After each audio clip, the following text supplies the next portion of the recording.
The summoned creature looked at Armek, and it immediately approached him and rubbed itself on him. Animals usually do this, especially when they like their owners, and I think this is the same case for Tsukasa. His attention was then diverted when he heard Loki laughing out loud upon seeing their interaction. Tsukasa awkwardly greeted his new companion. While looking at it, he wondered if this is the same Fenrir that he fought in the mythic rank dungeon. Although it's small, he could still see the resemblance in them. But before he could really confirm this, the horde of goblins was on their way to attack them. Boy forgot they were in the middle of a fight. For starters, we'll call the summoned creature as Lil Fenrir. Lil Fenrir barked its way towards the monsters, and then it released a dark slash. It's the Varnigan's skill. The weak goblins had no way of dodging this fatal attack, and when it hit them, it caused a massive explosion. Tsukasa was thrilled as he witnessed what just happened. Lil Fenrir has some guts in it. It wagged its tail upon seeing its master satisfied. Armek then patted its head. He asked Lil Fenrir if it would be willing to fight along his side, and of course, it barked and liked the idea. The Goblin King got jealous because Armek was able to summon a cute underling unlike him who could only summon ugly goblins, so it roared once again. Tsukasa assigned Lil Fenrir to take care of the goblins. The Goblin King dashed instantly to attack them, and that was the same for these two. Lil Fenrir leapt and was about to bite the shit out of these enraged goblins. And at the same time, its master will now have a great time battling the Goblin King one-on-one. The Goblin King immediately raised its club. Just by the looks of it, this will really be a powerful attack. It hit the ground and caused debris flying. Tsukasa didn't dodge the attack and was forced to just block it using his sword. He then gathered his strength and exclaimed while trying to deflect the attack. And a few seconds later, he had finally pushed back the Goblin King. That gave him enough time to find the weakness of this huge-ass goblin.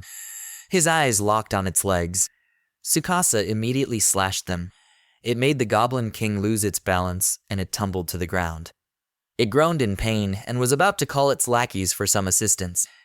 But its eyes widened as he saw what was in front of him. Lil Fenrir had already defeated all of the goblins that it summoned a while ago. There was already a mountain of corpses lying in front of it. Tsukasa sighed and raised his sword. This is the best time to end the freaking battle. His sword pierced right through the Goblin King's head. But since this is a boss monster, it was not enough to kill it. Tsukasa then backed off while calling off Lil Fenrir to finish the job. Our boy leapt and gathered dark lightning around its body. Lil Fenrir unleashed Varnigand, and it was a direct hit. And to finish things off, Tsukasa also leapt at the same time while preparing his attack. Armek delivered the final blow to the boss monster.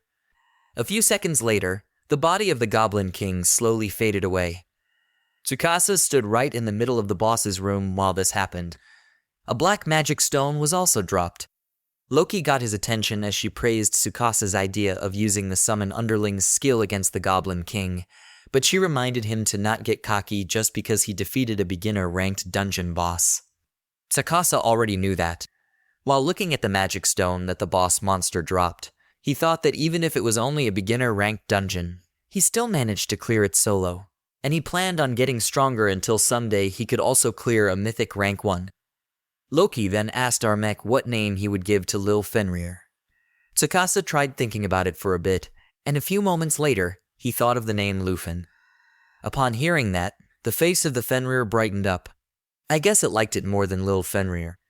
Tsukasa then patted its head while telling them that they should call this a day already. They still need to trade in the magic stones and buy something tasty for Mayu. Loki followed Armek and told him that she wanted to eat some sweets, too. Later that day, Tsukasa was already in the JDMO to exchange the magic stones, and the lady couldn't believe that he managed to clear a dungeon solo. As proof, Armek showed her the magic stone that he got from it. He told her that he would want to exchange it for cash. The lady got wary of him while thinking how a level 4 adventurer got allowed to enter a dungeon solo. She answered Tsukasa and requested for a minute while exchanging the magic stone for cash. Tsukasa awkwardly thanked her. This loser may have forgotten that they just hypnotized their way inside the dungeon. After the transaction, Tsukasa was about to leave the place, but he happened to see a bunch of people gathered around. It got his attention and decided to check what was happening. The crowd was looking at a bunch of guys talking to a lady. These fuckers seemed to be forcing the person named Hashigane to team up with them. Hashigane had fair skin and long hair. Tsukasa stared at her while remembering important information about this person. He then figured out that this beautiful lady was none other than the #1 awakened Hashiganrin. Rin brushed off these thug-looking guys while telling them that she had no interest in them, and that caught them off guard. Tsukasa felt a second-hand embarrassment for them, as he thought that her answer was so harsh. But his smile faded as Rin noticed him and got his attention. All of the people around them were shocked as they looked at the person who caught Rin's eyes. Toto couldn't believe that it was Tsukasa. Armik tried looking left and right just to make sure he was really the one that Rin addressed. He tried to quickly escape the attention, but Rin followed him and called his name. He then told her that he didn't expect to run into her there, but Rin told him that she did. Turns out, she came here just for him. That made Arma confused. Rin revealed that she got a call from a receptionist she knew, and she was informed that there was an awakened who entered a dungeon alone while only being level 4.